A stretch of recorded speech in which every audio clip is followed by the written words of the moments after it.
Hello everyone, and welcome to Soft Stories. I'm Stratton, and today we are going to be continuing our reading of Emma by Jane Austen. When last we left our friends, they had made their way to a party all together. Mr. and Mrs. John Knightley, Mr. Elton, Mr. Knightley's brother, Mr. Knightley, and Mr. Woodhouse were all together to see their old friends. But it seems that a revelation has come upon Emma, or at least a suspected one. Mr. John Knightley has said that he believes Mr. Elton to be besotted with her rather than her young friend Harriet. This caused some consternation to Emma because her plan was to get Mr. Elton and Harriet engaged to one another, and she believed that she was well on her way to doing so. But now that they are at the Westons, we'll see what happens next. Join me for the next 2 chapters of Emma by Jane Austen. We're beginning today with chapter 14. Let's jump right in. Some change of countenance was necessary for each gentleman as they walked into Mrs. Weston's drawing-room. Mr. Elton must compose his joyous looks, and Mr. John Knightley disperse his ill humour. Mr. Elton must smile less, and Mr. John Knightley more, to fit them for the place. Emma only might be as nature prompted, and show herself just as happy as she was. To her it was real enjoyment to be with the Westons. Mr. Weston was a great favourite, and there was not a creature in the world to whom she spoke with such unreserve as to his wife, not any one to whom she related with such conviction of being listened to and understood, of being always interesting and always intelligible. The little affairs, arrangements, perplexities, and pleasures of her father and herself. She could tell nothing of Hartfield, in which Mrs. Weston had not a lively concern, and half an hour's uninterrupted communication of all those little matters on which the daily happiness of private life depends, was one of the first gratifications of each. This was a pleasure which perhaps the whole day's visit might not afford, which certainly did not belong to the present half-hour. But the very sight of Mrs. Weston, her smile, her touch, her voice, was grateful to Emma, and she determined to think as little as possible of Mr. Elton's oddities, or of anything else unpleasant, and enjoy all that was enjoyable to the utmost. The misfortune of Harriet's cold had been pretty well gone through before her arrival. Mr. Woodhouse had been safely seated long enough to give the history of it, besides all the history of his own and Isabella's coming, and of Emma's being to follow, and had indeed just got to the end of his satisfaction that James should come and see his daughter, when the others appeared, and Mrs. Weston, who had been almost wholly engrossed by her attentions to him, was able to turn away and welcome her dear Emma. Emma's project of forgetting Mr. Elton for a while made her rather sorry to find, when they had all taken their places, that he was close to her. The difficulty was great of driving his strange insensibility towards Harriet from her mind, while he not only sat at her elbow, but was continually obtruding his happy countenance on her notice, and solicitously addressing her upon every occasion. Instead of forgetting him, his behaviour was such that she could not avoid the internal suggestion of, "Can it really be as my brother imagined? Can it be possible for this man to be beginning to transfer his affections from Harriet to me? Absurd and insufferable." Yet he would be so anxious for her being perfectly warm, would be so interested about her father, and so delighted with Mrs. Weston, and at last would begin admiring her drawings with so much zeal and so little knowledge, as seemed terribly like a would-be lover, and made it some effort with her to preserve her good manners. For her own sake she could not be rude, and for Harriet's, in the hope that all would yet turn out right, she was even positively civil. But it was an effort, especially as something was going on amongst the others in the most overpowering period of Mr. Elton's nonsense, which she particularly wished to listen to. She heard enough to know that Mr. Elton was giving some information about his son. She heard the words "my son" and "Frank," and "my son" repeated several times over, and from a few other half-syllables very much suspected that he was announcing an early visit from his son. But before she could quiet Mr. Elton, the subject was so completely past that any reviving question from her would have been awkward. Now it so happened that in spite of Emma's resolution of never marrying, there was something in the name, in the idea of Mr. Frank Churchill, which always interested her. She had frequently thought, especially since his father's marriage with Miss Taylor, that if she were to marry, he was the very person to suit her in age, character, and condition. He seemed, by this connection between the families, quite to belong to her. She could not but suppose it to be a match that everybody who knew them must think of. That Mr. and Mrs. Weston did think of it, she was very strongly persuaded, and though not meaning to be induced by him, or by anybody else, to give up a situation which she believed more replete with good than any she could change it for, she had a great curiosity to see him, a decided intention of finding him pleasant, of being liked by him to a certain degree, and a sort of pleasure in the idea of their being coupled in their friends' imaginations. With such sensations, Mr. Elton's civilities were dreadfully ill-timed, but she had the comfort of appearing very polite, while feeling very cross, and of thinking that the rest of the visit could not possibly pass without bringing forward the same information again, or the substance of it, from the open-hearted Mr. Weston. So it proved, for when happily released from Mr. Elton, and seated by Mr. Weston at dinner, he made use of the very first interval in the cares of hospitality, the very first leisure from the saddle of mutton, to say to her, "We only want 2 more to be just the right number. I should like to see 2 more here, your pretty little friend Miss Smith, and my son.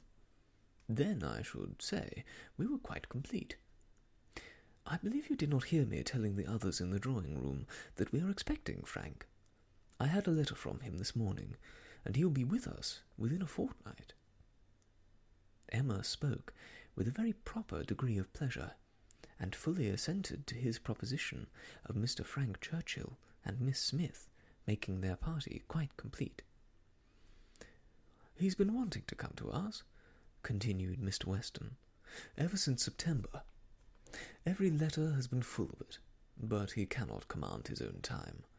He has those to please who must be pleased, and who, between ourselves, are sometimes to be pleased only by a good many sacrifices. But now I have no doubt of seeing him here about the 2nd week in January." "What a very great pleasure it will be to you, and Mrs. Weston is so anxious to be acquainted with him that she must be almost as happy as yourself." "Yes, She would be, but that she thinks there will be another put-off. She does not depend upon his coming so much as I do, but she does not know the parties so well as I do. The case, you see, is... But this is between ourselves. I did not mention a syllable of it in the other room. There are secrets in all families, you know. The case is that a party of friends are invited to pay a visit at Escombe in January, and that Frank's coming depends on their being put off.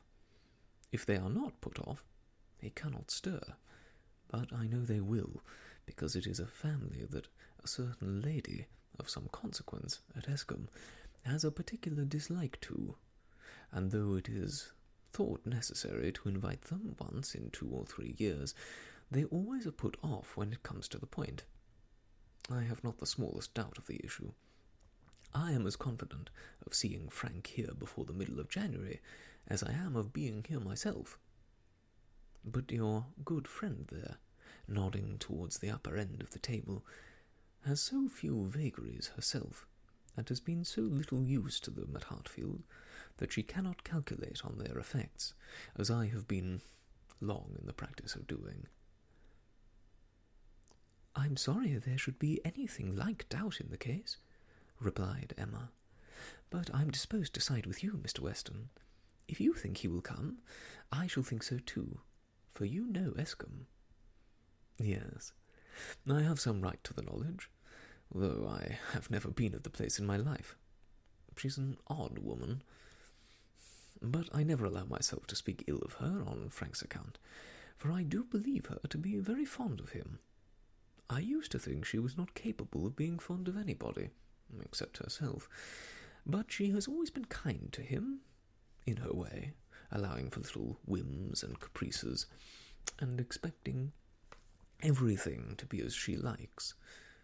And it is no small credit, in my opinion, to him that he should excite such an affection, for, though I would not say it to anybody else, she has no more heart than a stone to people in general, and the devil of a temper."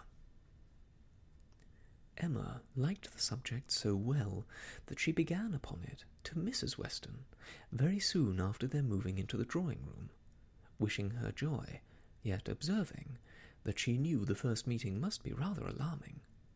Mrs. Weston agreed to it, but added that she should be very glad to be secure of undergoing the anxiety of a first meeting at the time talked of. "For I cannot depend upon his coming. I cannot be so sanguine as Mr. Weston. I am very much afraid that it will all end in nothing. Mr. Weston, I dare say, has been telling you exactly how the matter stands." "Yes, it seems to depend on nothing but the ill-humour of Mrs. Churchill, which I would imagine to be the most certain thing in the world." "My Emma," replied Mrs. Weston, smiling, "what is the certainty of caprice?"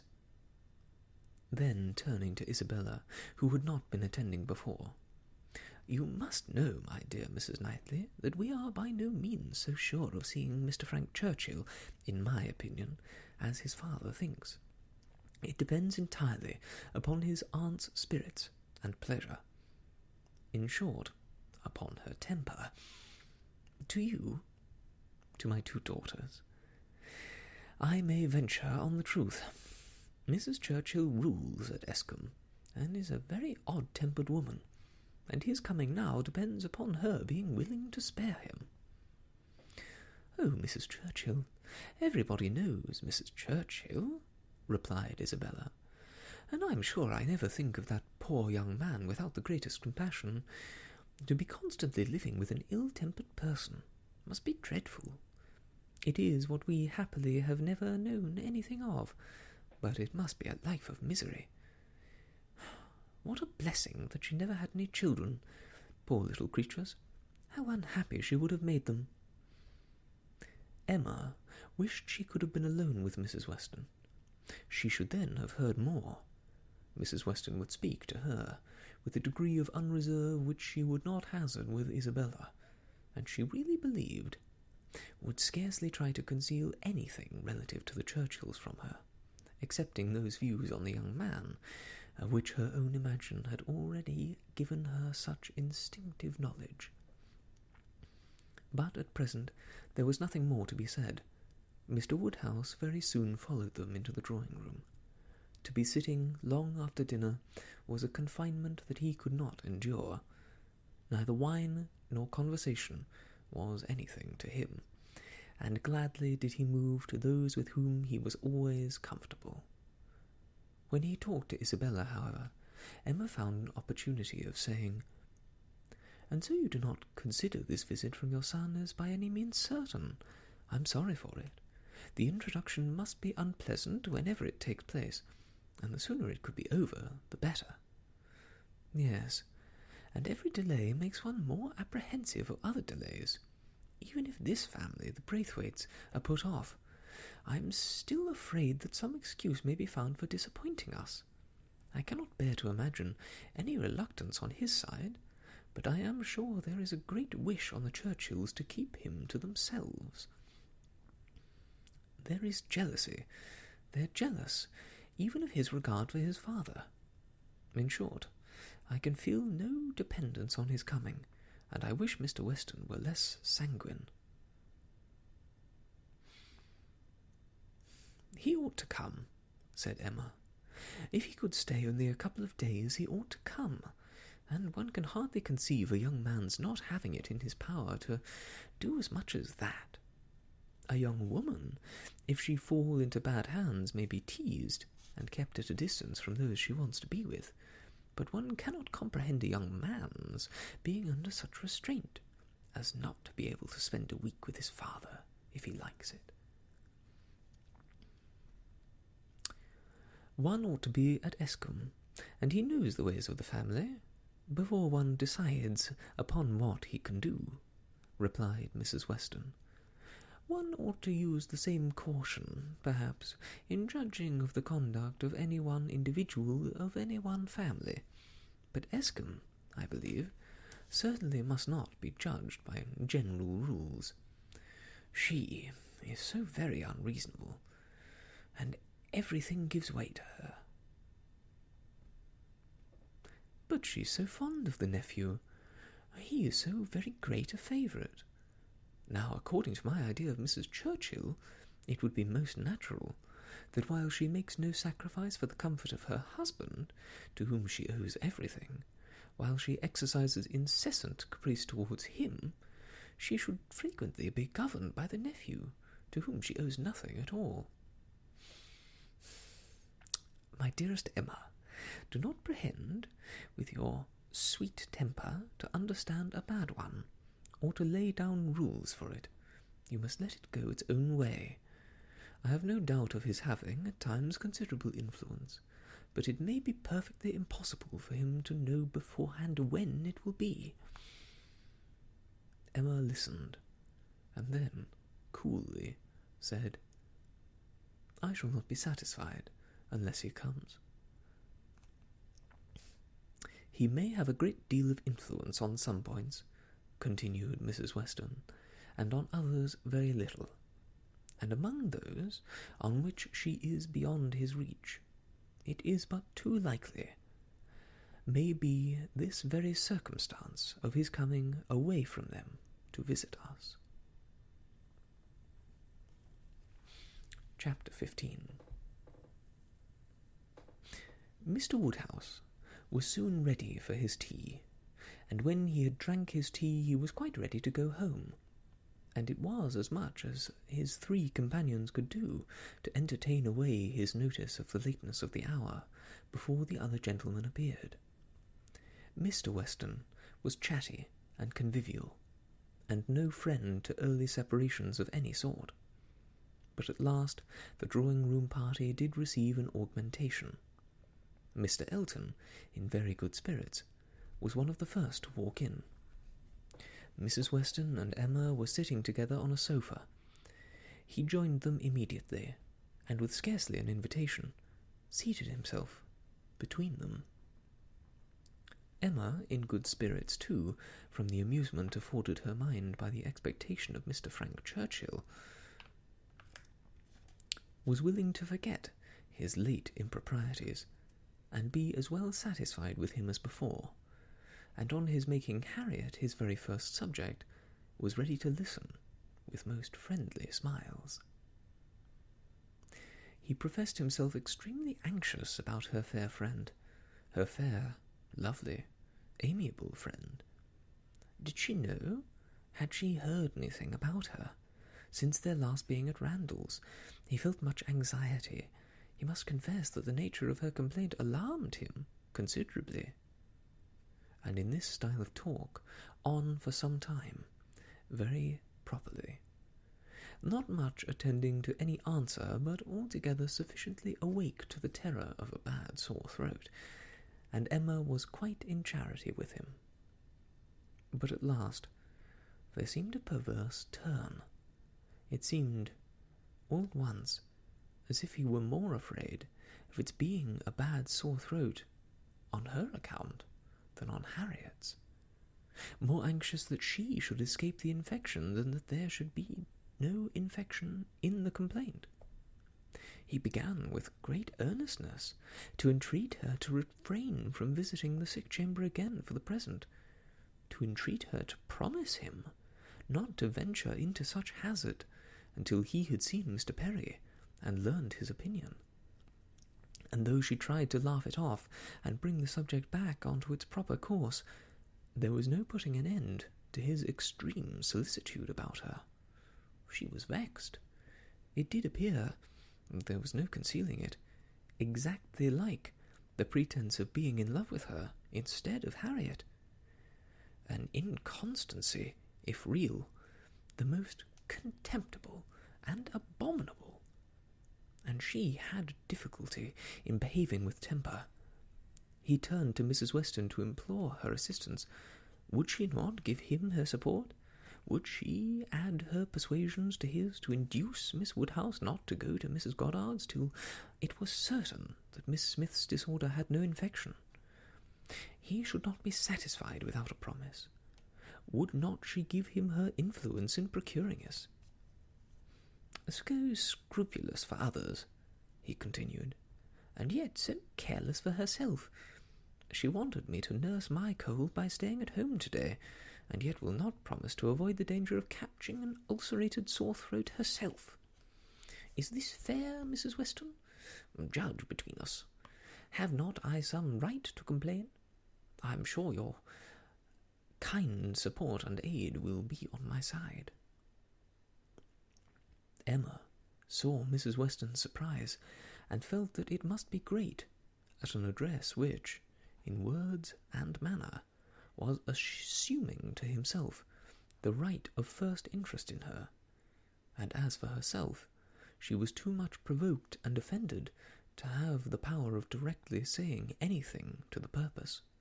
She could only give him a look, but it was such a look as she thought must restore him to his senses, and then left the sofa, removing to a seat by her sister, and giving her all her attention.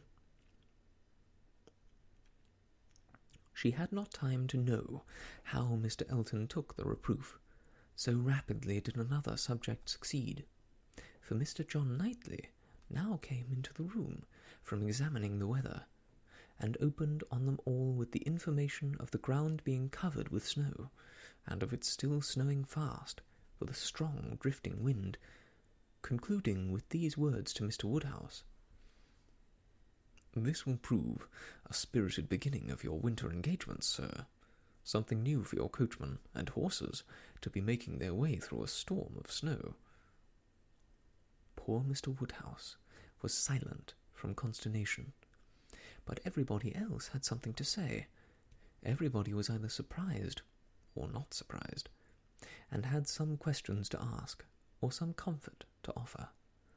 Mrs. Weston and Emma tried earnestly to cheer him and turn his attention from his son-in-law, who was pursuing his triumph rather unfeelingly.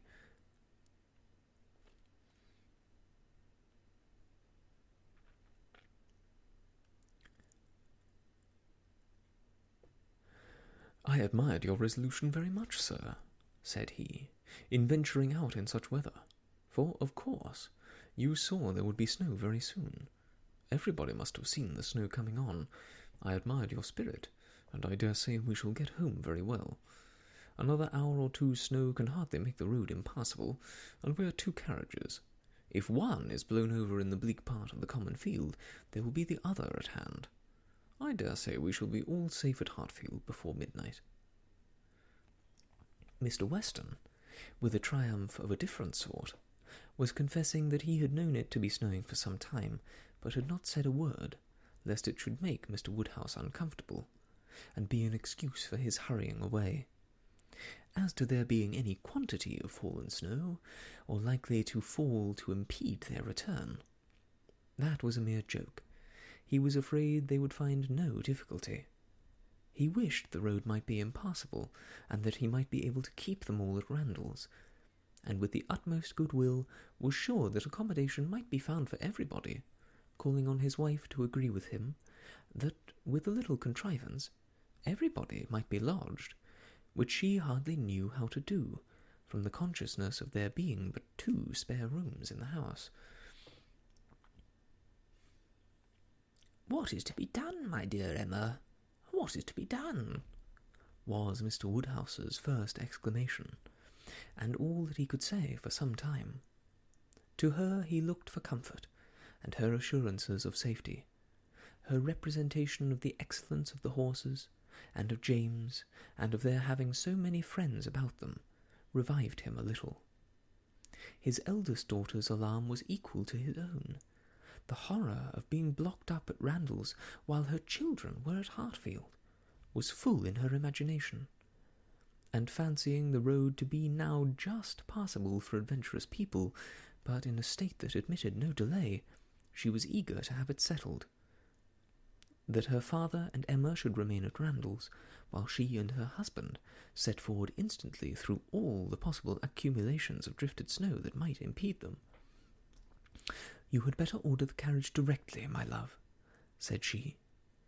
"I dare say we shall be able to get along if we set off directly, and if we do come to anything very bad, I can get out and walk. I am not at all afraid.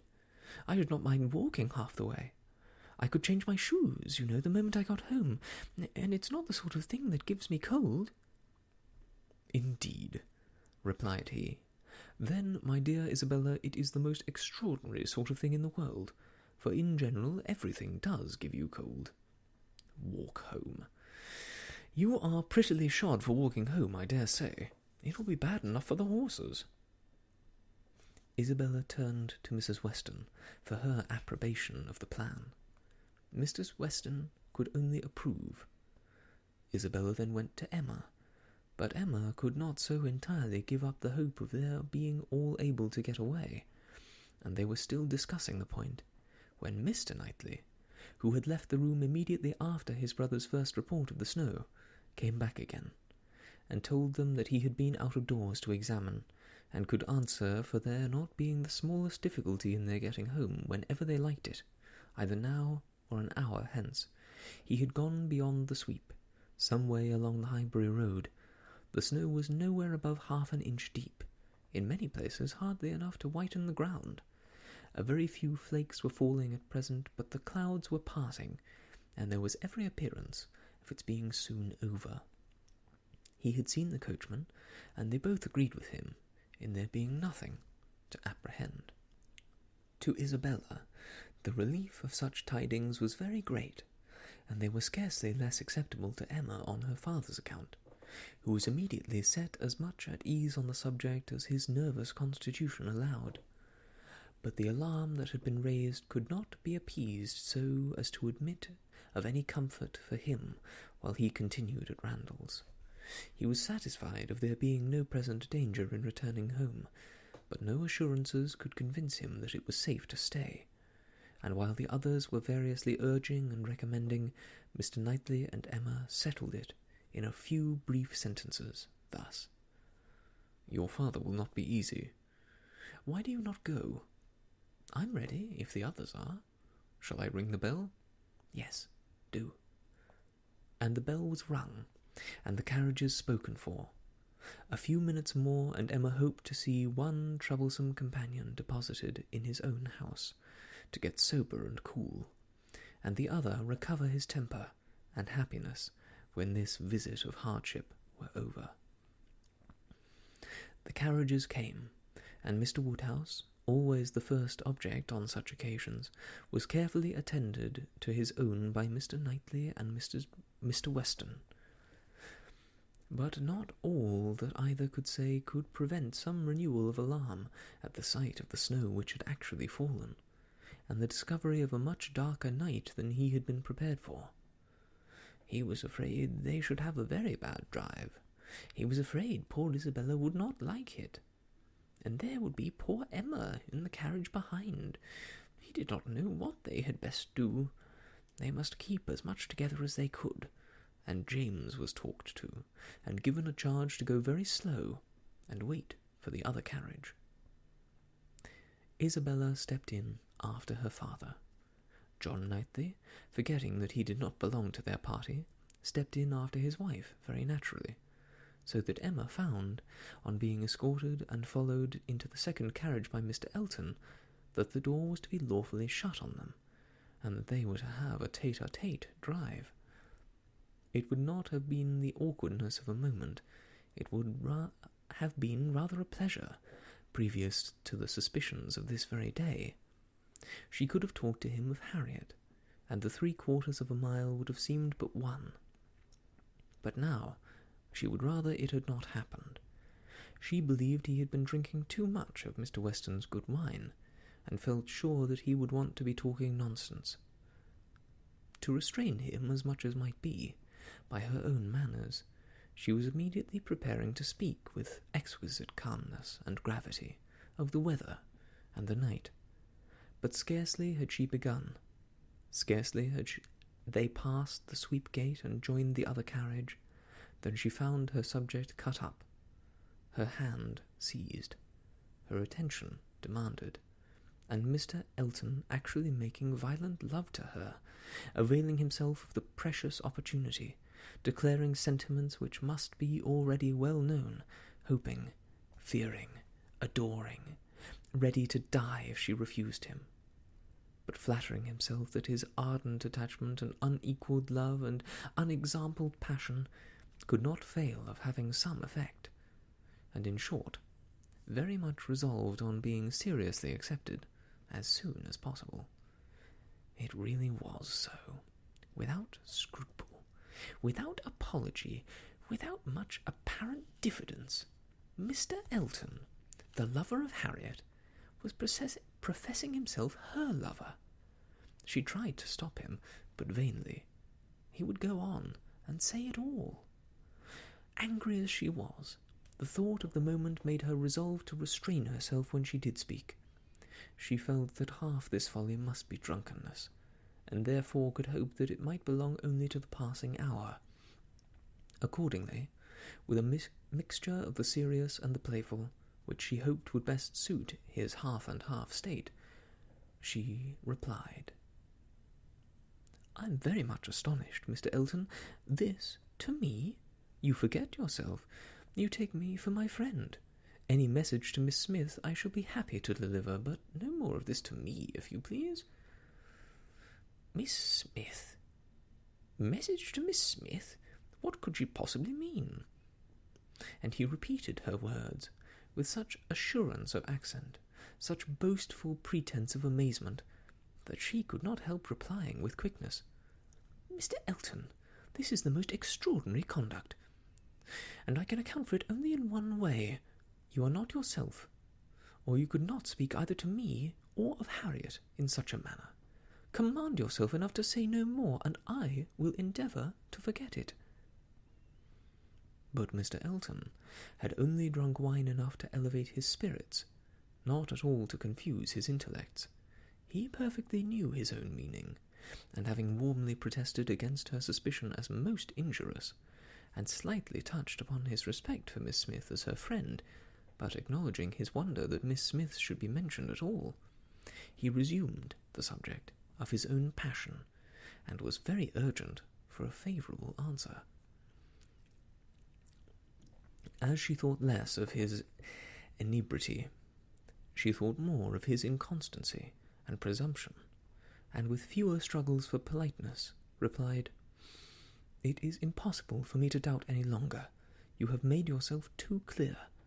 Mr. Elton, my astonishment is much beyond anything I can express.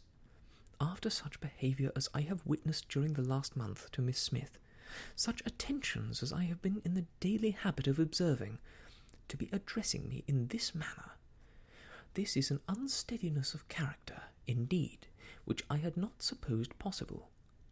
Believe me, sir, I am far, very far from being gratified in being the object of such professions."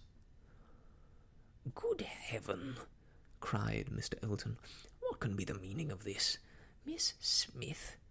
I never thought of Miss Smith in the whole course of my existence, never paid her any attentions but as your friend, never cared whether she were dead or alive but as your friend.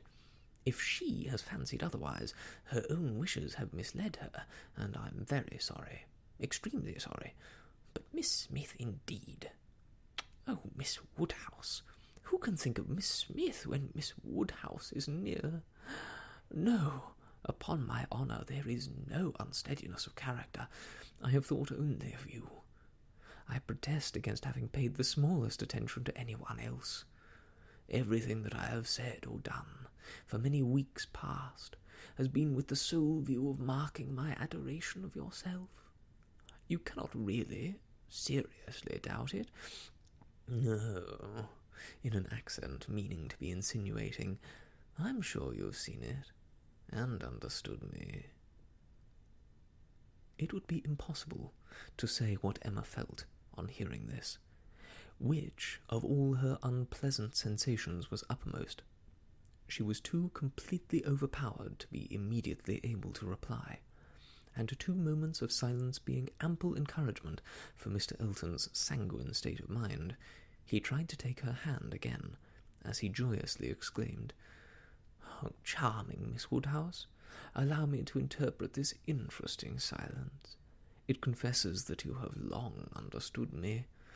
"No, sir," cried Emma, "it confesses no such thing. So far from having long understood you, I have been in most complete error with respect to your views till this moment. As to myself, I am very sorry that you should have been giving way to any feelings. Nothing could be farther from my wishes.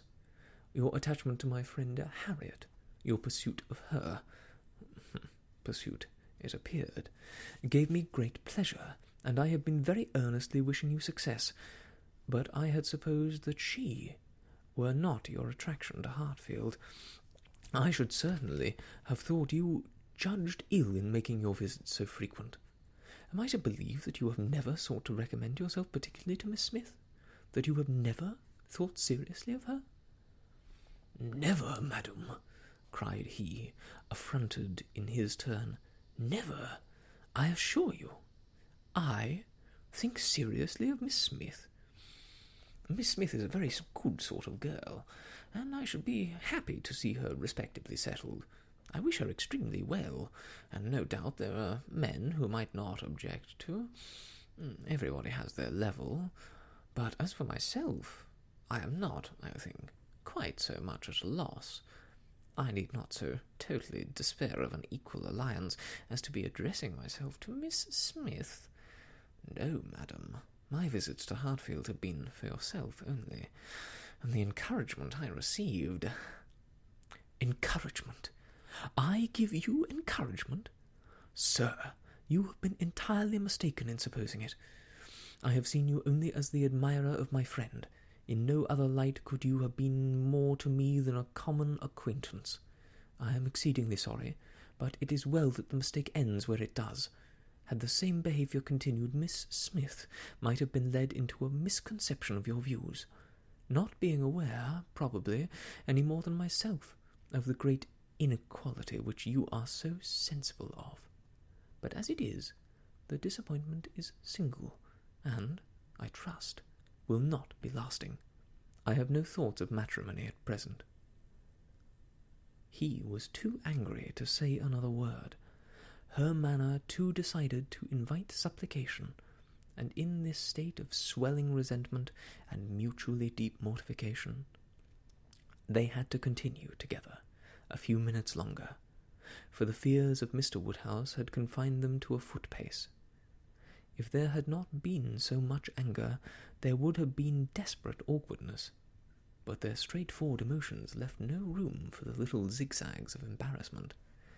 Without knowing when the carriage turned into Vicarage Lane, or when it stopped, they found themselves, all at once, at the door of his house, and he was out before another syllable passed. Emma then felt it indispensable to wish him good night. The compliment was just returned, coldly and proudly, and, under indiscernible irritation of spirits, she was then conveyed to Hartfield. There she was welcomed with the utmost delight by her father, who had been trembling for the dangers of a solitary drive from Vicarage Lane, turning a corner which he could never bear to think of, and in strange hands, a mere common coachman, no James, and there it seemed as if her return only were wanted to make everything go well, for Mr. John Knightley, ashamed of his ill humour, was now all kindness and attention, and so particularly solicitous for the comfort of her father, as to seem, if not quite ready to join him in a basin of gruel, perfectly sensible of its being exceedingly wholesome. And the day was concluding in peace and comfort to all their little party, except herself. But in her mind had never been such perturbation,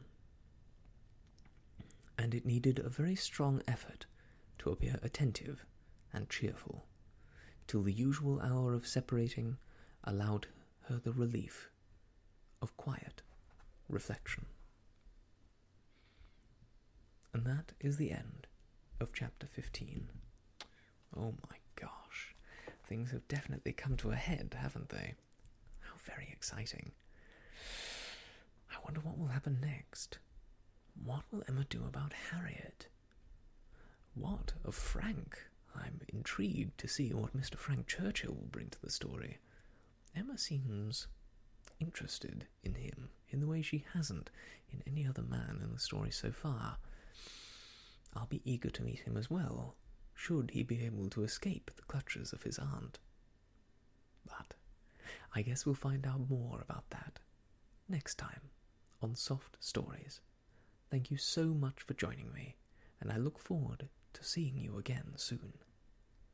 Until next time, I wish you all the best, and goodbye.